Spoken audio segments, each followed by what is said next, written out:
All right, one more thing before we start sewing. We've got our needle and our bobbin threaded. We're ready to go. Double check your gauges over here. This top gauge shows you your stitch width, and you want it for this particular project that we're about to embark on, a straight stitch that's, you know, right in a line. That's a 0 setting. If you went up to 5 or 6, you have a very wide zigzag stitch. So that's your stitch width gauge, and this gauge beneath there is your stitch length gauge. And typically when you're sewing just garments, you usually use about a 2.5 length stitch. Anything larger is getting towards basting stitches, and it's not going to be real stable for holding your garment together with any, you know, the chances of popping a seam come a lot sooner with a longer stitch. And anything smaller, if you make mistakes, it's a real pain in the neck to remove the stitches. And if you're a beginner, that happens a lot. So then the last thing you want to check is to make sure that your setting is on a straight stitch, and that is number 2. You are sewing just a straight line, none of these fancy stitches for this project. Okay, so now I look at my directions, and the first thing that we're going to sew for our pajama pants is the crotch seam.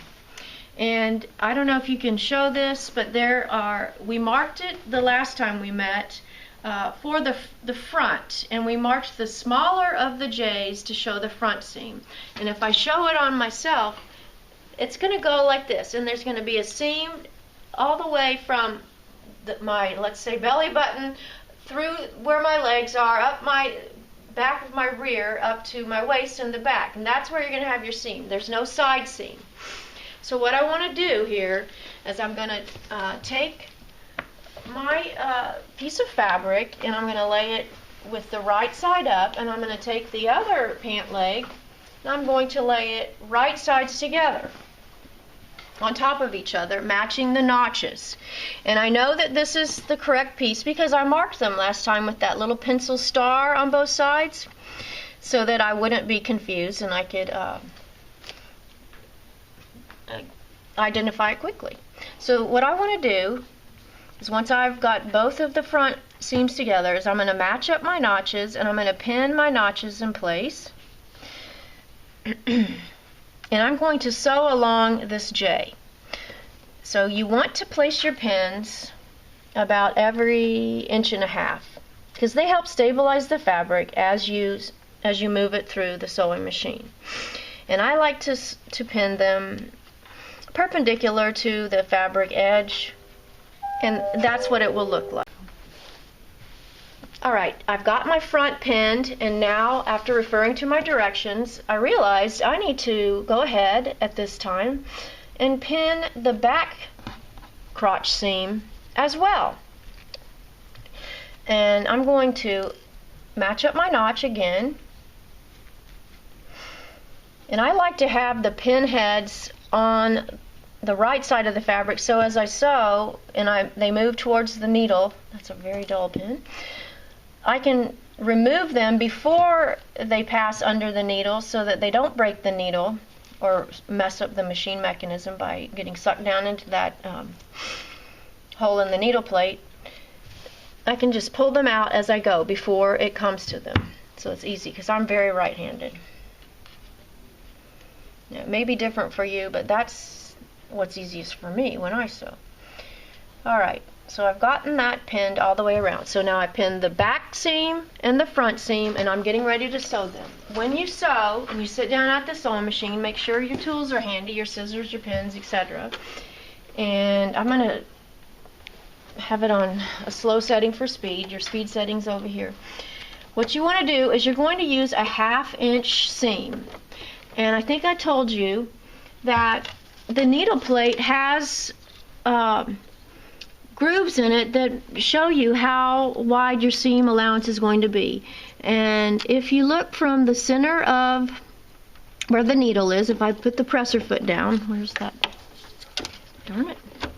Every machine is slightly different. This is not the one I use at home, so I'm not as familiar with it. You can see from the needle right there to here It should be a 1/2 inch, but I'm not measuring. That's not exactly what I'm measuring, which is kind of odd. Oh no, I see. I'm looking at the wrong line. Okay, right here is the 1/2 inch groove, and that's what you want this edge of the fabric to run along right there. I was looking at the 5/8 one, and that's where I was getting confused. All right, so let me pull the presser foot up. That's what this is called, and get my needle back up high. Pull my threads over, and I'm going to line up the edge of my fabric with that line, and I'm going to watch it as I sew, so that this is an even distance, equidistant all the way on that seam, so that it's a straight, nice line of stitching. Excuse me.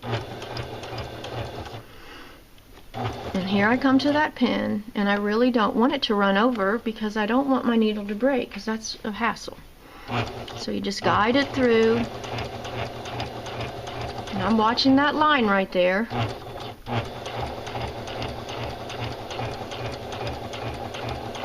And the machine is making a nice humming noise. That's the way you want it to sound. If you hear anything different or it sounds like metal clashing, stop immediately and get my attention. Alright, I'm going to just sew around the curve, and I'll see you in a minute. Alright, I went ahead and I finished the back side of the crotch seam. Now I'm going to sew the front side up, and I failed to mention last time, and this is important, that you want the bulk of your fabric on the left hand of your machine, because there's a lot more space over here, and over here you've got very limited space. So if you're sewing a huge amount of fabric, some big item, that's really hard to maneuver and deal with. So make sure that you've got the bulk on the left hand side.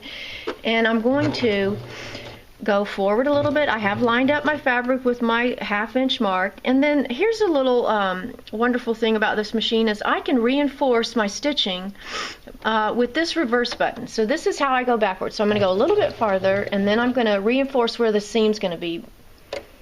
Okay, so you go back, and then you release your hand off that, and then it just goes forward again. So that's your reverse. It only stays in reverse as long as your finger is pressing it down. And I'm still, as I maneuver that curve, I'm watching my 1/2 inch line right here. Oops, and I'm coming to a pin. Remove that, and I just ease on around.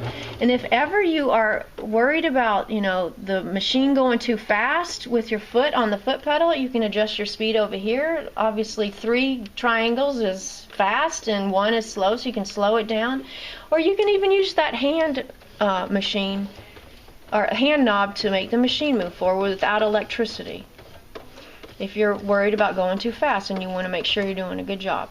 But that takes forever. So I'm going to go ahead and finish up this with the power of electricity.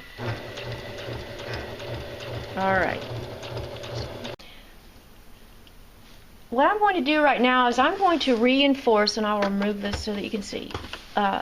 I'm going to reinforce from here to here, and on the front side as well. This is the back side. I can tell because it's a deeper J. And I'm going to stop reinforcing right about here, because this is the area between your thighs and your true crotch where you're going to get a lot of pressure and tension on that seam, just because of, you know, the way we're built as humans.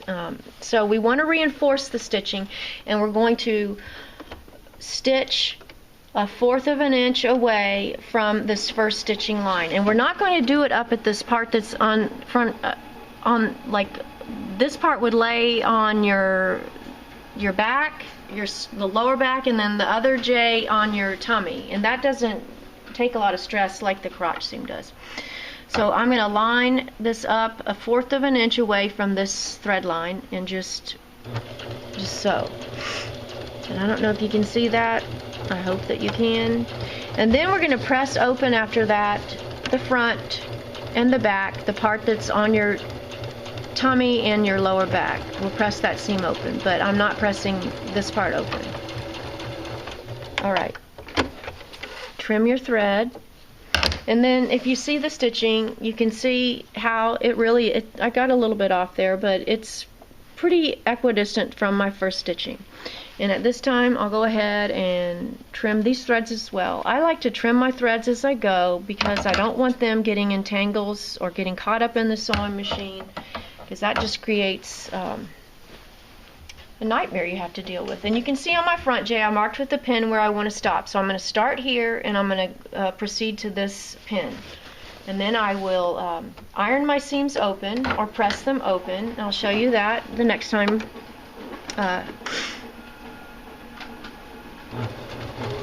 In my next video segment, I should tell you. Alright, I'm getting a little bit too close there, but the point of this seam is just to reinforce that crotch seam. Alright, and there we go. Trim your threads. Remove the pin, and we're ready to take this over to the ironing board, and I've created a tube now, and this is my waistband, so I will take this and I will lay it flat on my ironing board, and I will press this part all the way to right here open, and I will do that for the front and the back, and then I will look at it on this side and make sure it's a nice unbumpy seam. And we will pick up from there tomorrow. Yesterday I demonstrated how to sew the back seam of the crotch and the front seam of the crotch, and we reinforced the stitching an eighth of an inch, or a fourth of, about an eighth of an inch away from the first stitching. Today I'm going to press open the seams, and this is the front, and I can tell that because it's a more shallow J than the other one, and I'm going to press it open like that, and then I'm going to press it on this side as well, just real quick, and then I'm going to press open the back side. And as I press this open, I realized I think that we may want to trim the seam before we stitch the leg seams. And